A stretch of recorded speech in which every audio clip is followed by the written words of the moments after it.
I've loved Elena for years, watching her switch boyfriends one after another. When everyone thought I could finally make the heart of this flirt settle, she blocked me for another man. Over a month later, she stood amidst a vast sea of roses, her face flushed, asking if I could give her another chance. I pulled out a bright red wedding invitation from my bag and handed it to her, smiling. "I'm getting married next week. I hope you can make it."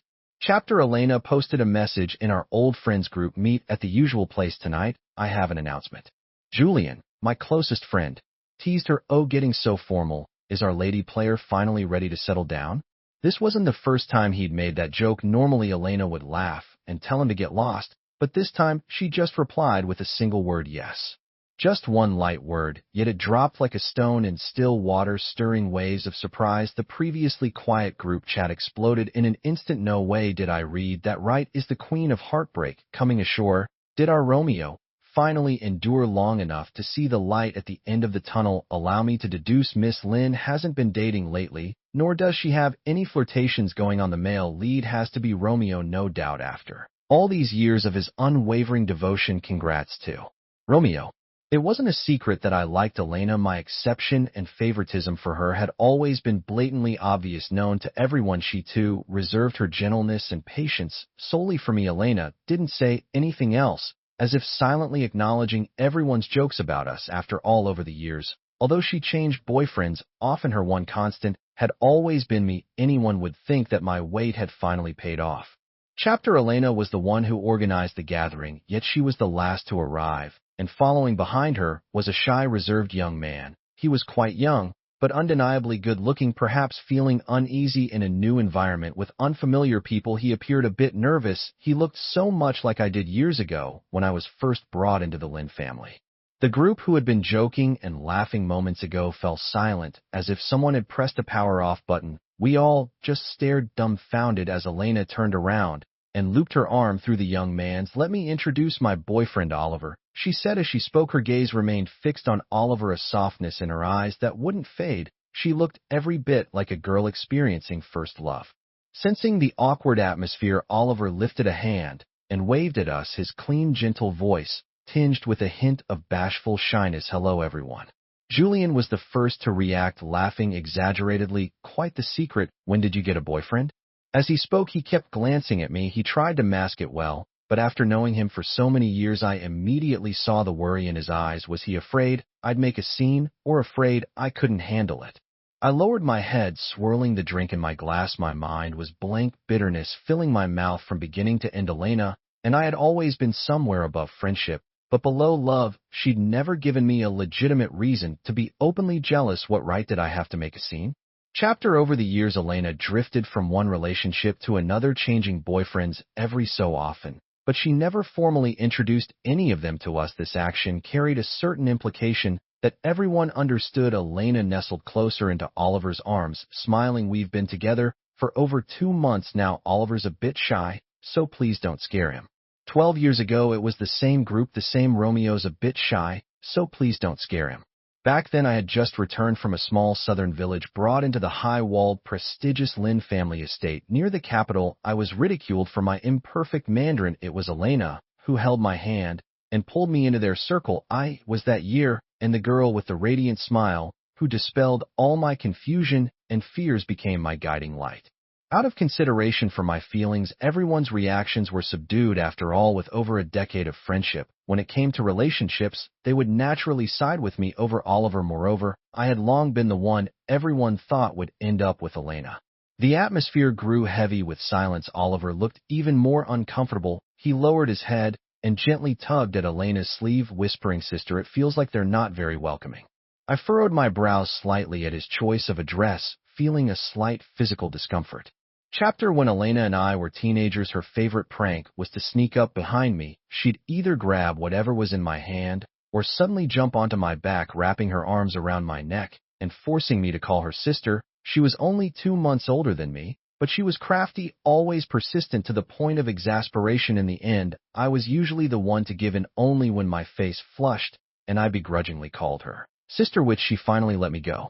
Back then, she was still a bit naive, maintaining a dignified air around other boys. Just as Elena was about to reassure him, there was a sudden crash of a glass breaking in the corner. It was Silas who never got along with me. His usually handsome face was stern, his voice laced with anger. Elena, what the hell do you think you've been treating Romeo as all these years?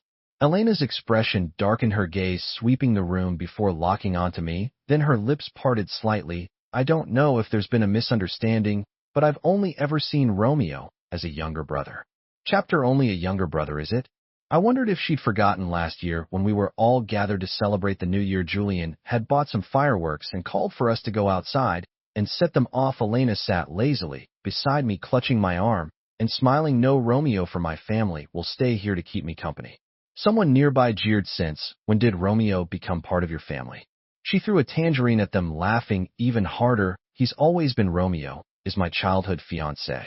In just a matter of months, she could look me straight in the eye and calmly call me her younger brother.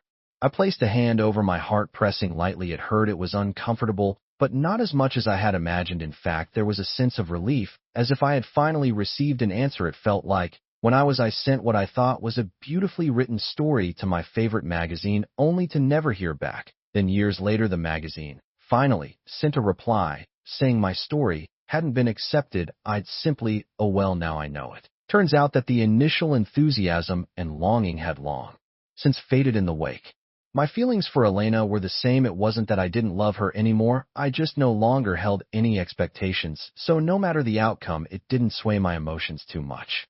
Chapter Silas wanted to speak up for me again, but I stopped him. He shot me a glare, gritted his teeth, and spat useless. Then he stormed off. In this situation, it didn't feel right for me to stay either, so I grabbed my phone from the table and followed him out, ready to leave. Just as I placed my hand on the door handle, Elena called out to me, Romeo, come back. I turned back and gave her a smile. Sister, you all enjoy. I'm going to check on Silas. It was the first time in all these years that I so readily called her sister, but judging by her expression, she didn't seem too pleased. Elena's face froze for a moment, then darkened as she repeated, come back. This time I didn't listen to her. As I pushed open the door and walked out, I heard the sound of glass shattering behind me. The door closed, sealing off the noise from inside. Chapter looking for Silas was merely an excuse to make my exit. Silas and I never got along in school. He'd throw balls at me during gym class, secretly cut up my art projects with scissors, hide my textbooks, and leave bugs in my desk. As we grew older, we still couldn't stand each other. Even though he spoke up for me this time, I didn't feel inclined to mend our relationship. I was planning to head home, but as I reached the front entrance, I spotted Silas leaning against the wall, smoking. When he saw me approaching, he put out his cigarette and tossed it in the trash. I came with Julian. He said, are you heading back now? Mind giving me a lift?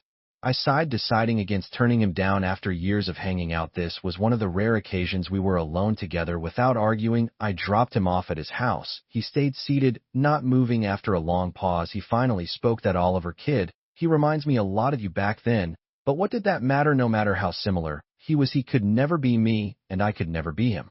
Unwilling to continue this conversation, I opened the car door and shoved him out. Ignoring his muttered curses, I pressed lightly on the gas and turned into the adjacent villa. My family lived next door to Silas's and beyond. That was Elena's family's home in this neighborhood. All the residents were wealthy or influential. Chapter just as I parked the car, Silas called and told me to check my WeChat. When I opened it, the group chat was buzzing with red packets and money transfers flying everywhere. Elena had added Oliver to the group, and everyone was sending red packets to congratulate her on finding a boyfriend. I joined in sending my own red packet, but just as it successfully sent, Elena kicked me out of the group. Immediately after, she sent me a private message. Sorry, Romeo, your presence makes Oliver uncomfortable. Let's not stay in touch for now. I pressed my lips together, feeling as if someone had punched me squarely in the chest. After a moment of thought, I replied with a simple, all right. But as soon as I sent it, I was met with a glaring red exclamation mark. Elena had deleted me. From youthful days to brilliant years of knowing each other had been defeated by her 2-month relationship. I stared at that exclamation mark for a long time, dazed. My eyes burned, but no tears came. The old Elena would shake me, smiling as she said, Romeo, other than my parents, no one is more important to me than you. Now this Elena told me your presence makes Oliver uncomfortable. Let's not stay in touch. How ridiculous. Chapter I liked Elena, but I never clung to her or crossed any boundaries. I never even said or did anything flirtatious. Whenever I found out she had a boyfriend, I'd proactively keep my distance from her. I was afraid my affection would become a burden to her, yet whenever I pulled away, even slightly, it would annoy her. Elena's first boyfriend was actually my college roommate, a guy who was well aware of my feelings for her. Later, the two of them walked hand in hand before me, my roommate grinning broadly. He seemed to have forgotten all the times we'd shared drinks, looking genuinely grateful as he said, "Romeo, thank you. If it weren't for you, I wouldn't have won over Elena." That day, with the wind blowing hard, I stood on the tree-lined path outside the library feeling like a complete fool. It was only then that I realized he had befriended me from the start just to get close to Elena. After all, how many teenage boys could resist a campus heartthrob who was both beautiful and from a wealthy family? I distanced myself from both him and Elena. In the end, their relationship lasted only 3 days. When he returned, he was furious, red-eyed, and demanded, "Elena, dump me. Are you happy now?" I found it baffling. I hadn't done anything, so why was he asking me? But since he asked, I decided to tell the truth. "Yeah, I'm happy." Chapter That night, Elena insisted on taking me out for a big meal. She teased me with a mischievous grin, "You've been ignoring me for 3 days. Can you stop being mad already?"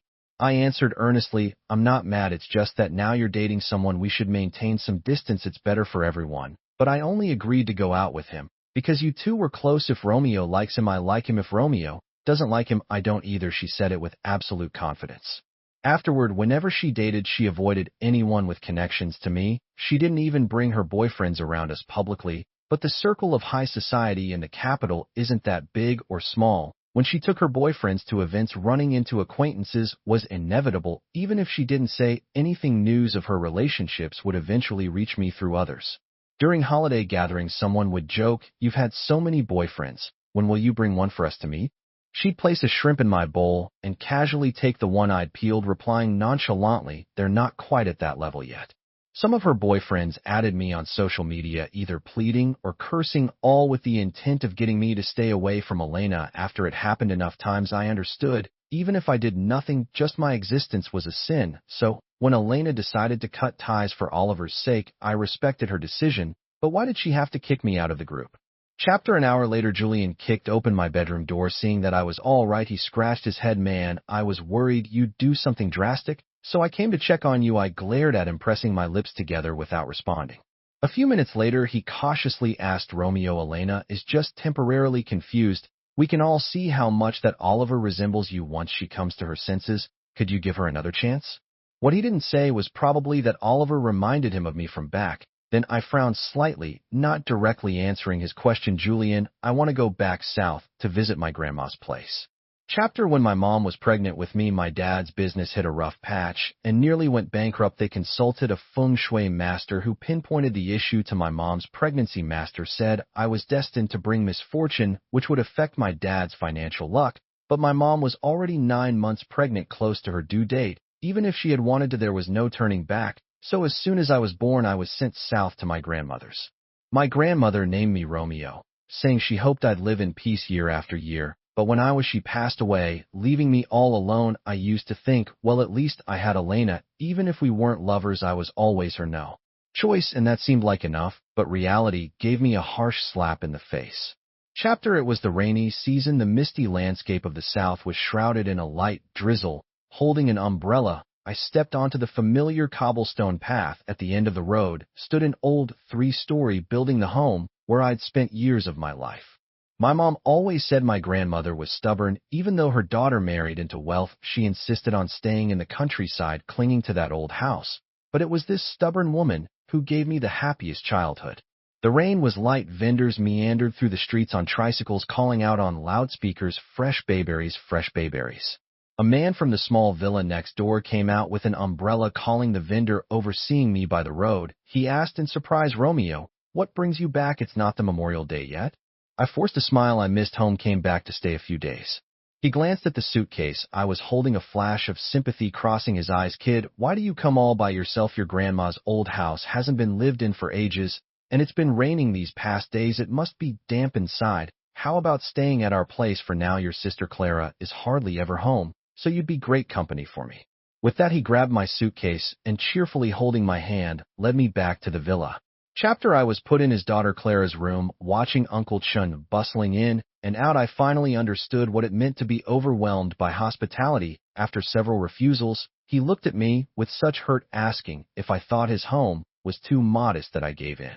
Clara's room was clean and simple. The most prominent feature was a huge bookshelf filled with books, models, trophies, and certificates. It suited her well, the overachiever from childhood to college. Clara was 2 years older than me. We weren't exactly close, but we weren't strangers either. Aside from the bond of growing up together, we were also university alumni. She had a scholarship to the country's top university, while I got in due to my local residency. That evening, Silas called me through the phone. His voice sounded dull. "Julian said you went back south." I hummed in response. After a long pause, he muttered, "Why didn't you tell me? I could use a break too." I had long since picked up on Silas's feelings for Elena as we moved beyond our teenage years. Standing by the window, looking at the endless drizzle, I rejected him without hesitation. "No need. A brotherly bonding trip isn't really our style." Silas ground his teeth, called me an idiot, and hung up promptly. Chapter. In the few years that had passed, she had grown from a simple, innocent girl into a graceful young woman. Clara hesitated for a moment, her eyes reflecting emotions I couldn't quite read. "It's been a while," she said, her voice as lively and pleasant as I remembered. I smiled at her. "It has, since the owner of the room had returned." I naturally had no reason to stay. I said my goodbyes to Uncle Chun, who frowned. "Thinking it over, you haven't been back for so long, and your grandmother's old house isn't exactly stocked. Why don't we do this? Clara can move in with you to help take care of things." I was about to decline when Clara responded, "All right, let me go with you and help clean up first."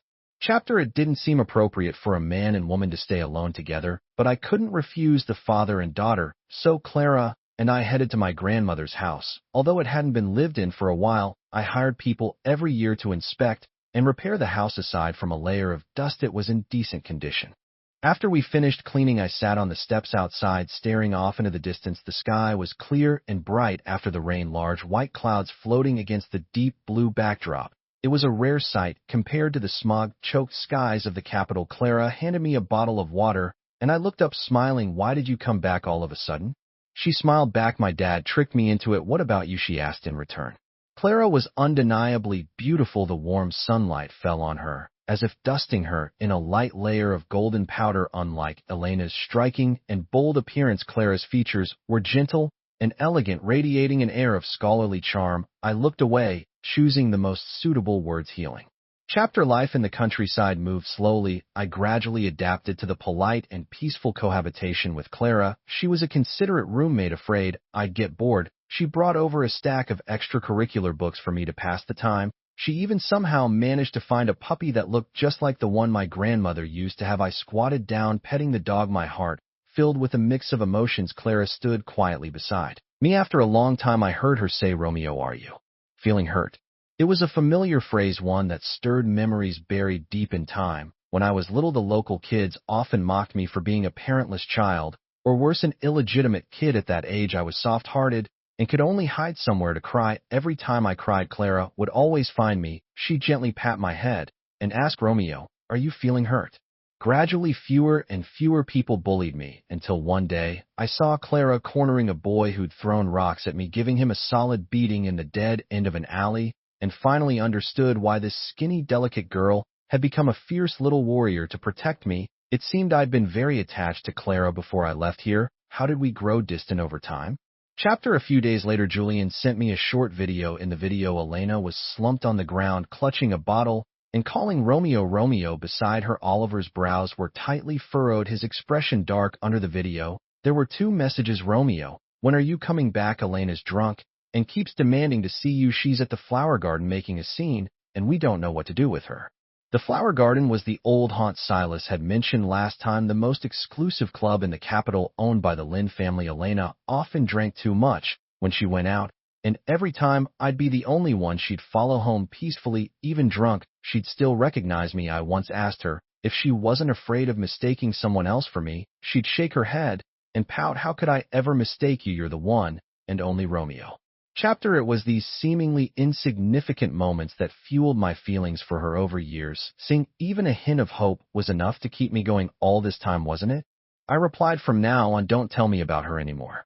As soon as I sent the message, Julian's call came through. I hesitated for a moment before answering. "Hey, Romeo, Elena hasn't been doing well these past few days." Before he could finish, there was a burst of shouting in the background. "Elena, behave yourself and stop grabbing my phone." The next second, Elena's voice came through the phone. "Hello, hello, is that Romeo?" When are you coming to get me? I wasn't feeling well the past couple of days, and you didn't come to see me. I haven't seen you in so long." Her voice grew softer and more uncertain, as if tinged with a sob. "Romeo, I miss you." Without a second thought, I hung up. That night, Oliver sent me a friend request saying he had something to show me. I had no interest in whatever he wanted to show, but he wouldn't give up, repeatedly trying to add me by the attempt or so. I accepted. He sent a photo in the hotel room. Elena lay on a large bed, eyes closed, her dark hair spread out, looking like an alluring temptress. Oliver was lying beside her brother Romeo. "Elena, and I know you like her too. But Elena only sees you as family. In fact, she told me herself that I'm the only one she loves. She got drunk tonight because she was jealous I talked to another girl and came looking for you, so please don't misunderstand." Reading through his long message, I felt only disinterest. My years of feelings had ended the moment she kicked me out of the group. Not loving her anymore wasn't as hard as I'd thought. I calmly replied, "Oh, wish you both happiness."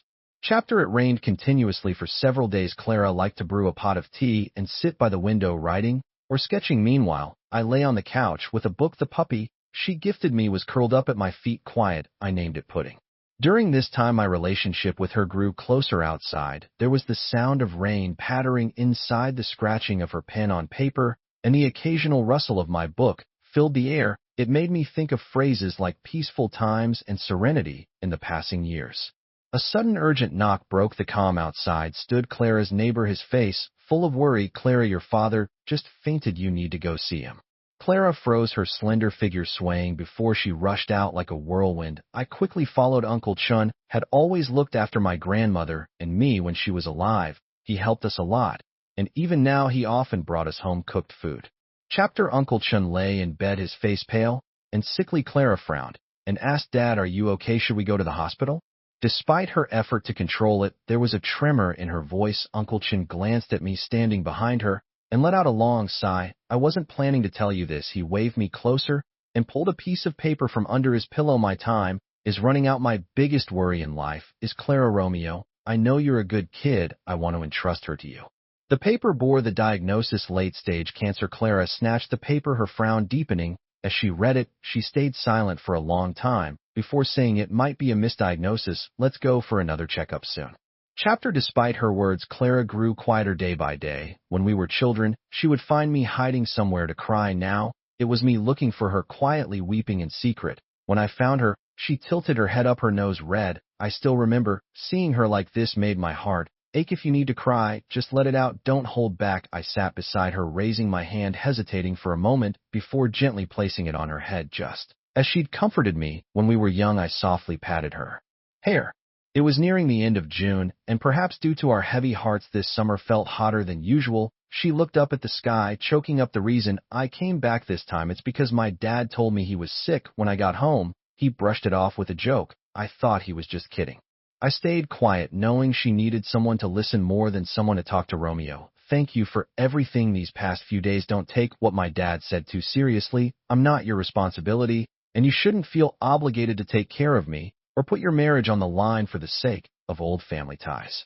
Uncle Chin's last wish had been for me to marry Clara. I looked off into the distance, silent for a long time. I couldn't say exactly what my feelings for Clara were. Being with her felt comfortable, even if we didn't say or do anything. Seeing her cry made me want to ease her pain, to make her smile. It seemed like making her my responsibility wouldn't be a burden. There was even a hint of longing. After a while, I heard myself say, "Clara, let's get married."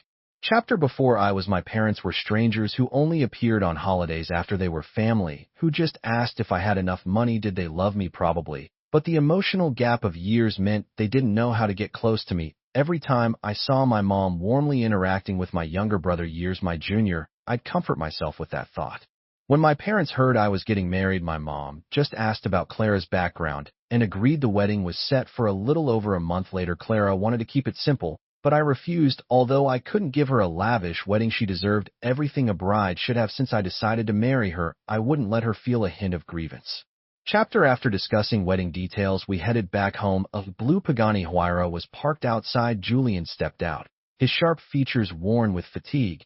Dark circles under his eyes and stubble on his chin hinted he'd driven all night to get here. He glanced at Clara beside me, frowning.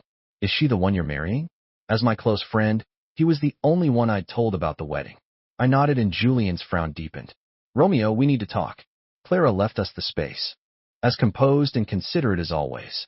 Julian watched her walk away, still frowning. Are you sure? Following his gaze, I softened my voice without realizing it. Yes, I'm sure. Julian sighed, trying to persuade me gently. Romeo, marriage isn't a game. You've loved Elena for so many years. I can't believe you'd fall for someone else so quickly. Elena hurt you, but that's no reason to hurt another innocent girl. Ask yourself, do you truly love her? I paused, images of my recent days with Clara flashing through my mind. Life with her was simple yet steady. She didn't talk much, but every morning she'd prepare breakfast before I woke up, wearing a cartoon apron that didn't suit her elegant demeanor.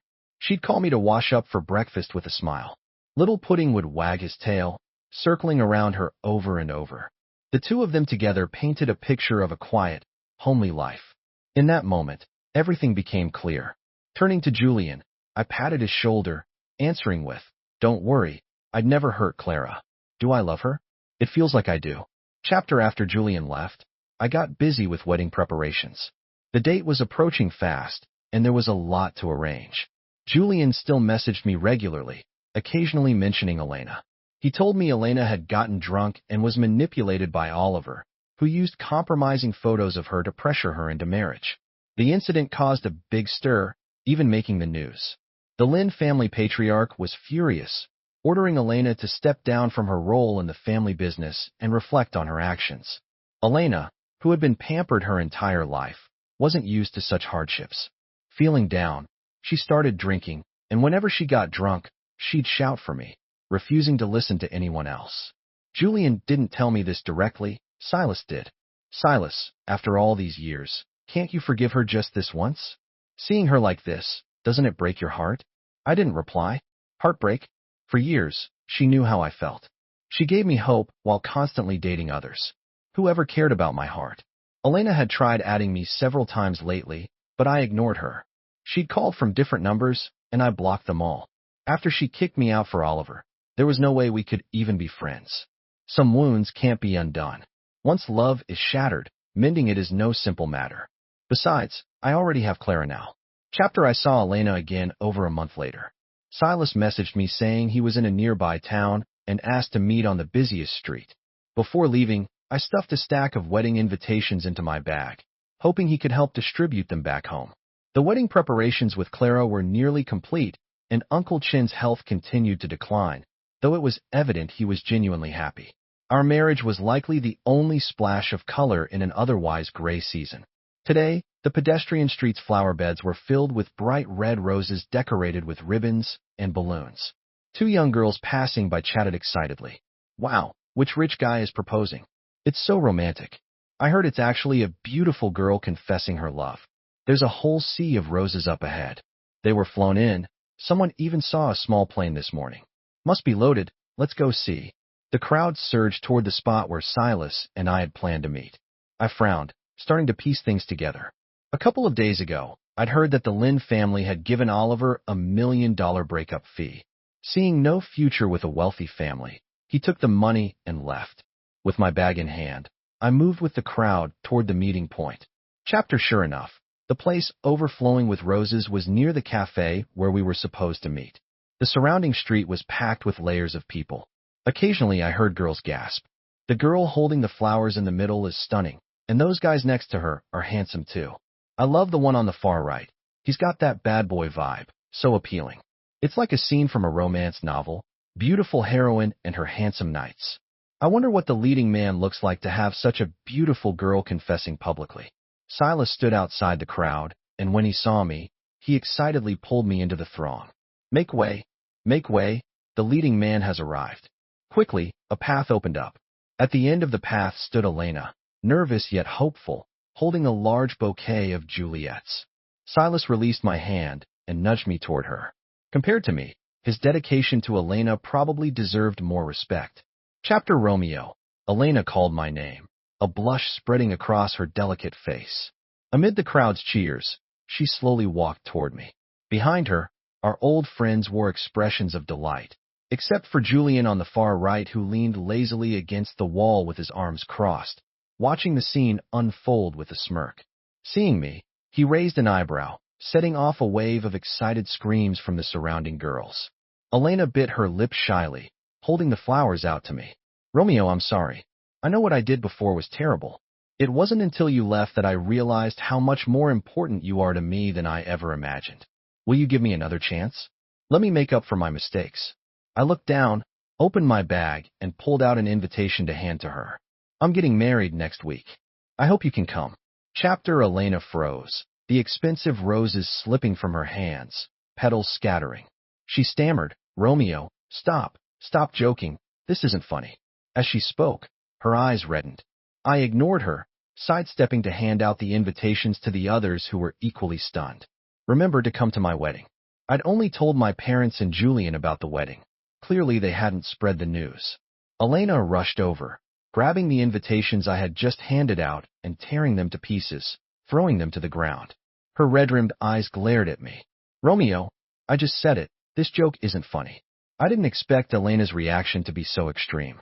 Tearing up as she spoke, she began shredding every invitation in my bag and grabbed my arm, trying to pull me away. I broke free of her grip, smiling faintly. I said, there are still plenty of things to prepare for the wedding, and my wife is waiting for me to return. I'll take my leave.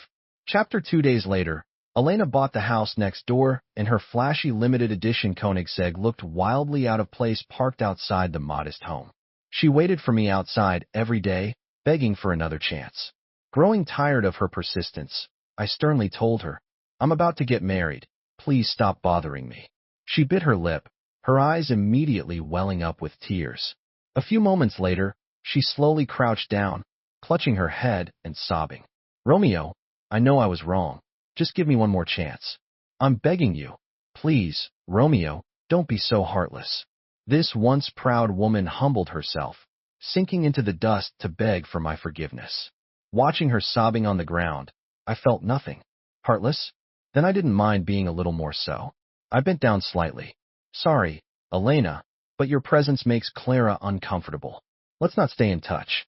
I returned the words she'd once said to me word for word. Chapter. The wedding proceeded as planned. Outside, a line of wedding cars stretched down the road. Just before getting into the car, I saw Elena standing outside. She was dressed in a brand new white wedding gown with exquisitely done makeup. Ignoring her, I lowered my head to get into the car, but she rushed over and grabbed my arm. Her once clear voice was now hoarse, as if scraped by sand. Romeo, are you doing this to get back at me? Her red-rimmed eyes tried to hold a smile. You can punish me however you want. Just please don't marry someone else. I looked at her calmly and replied, No, this isn't to get back at you. I'm marrying Clara simply because I want to marry her.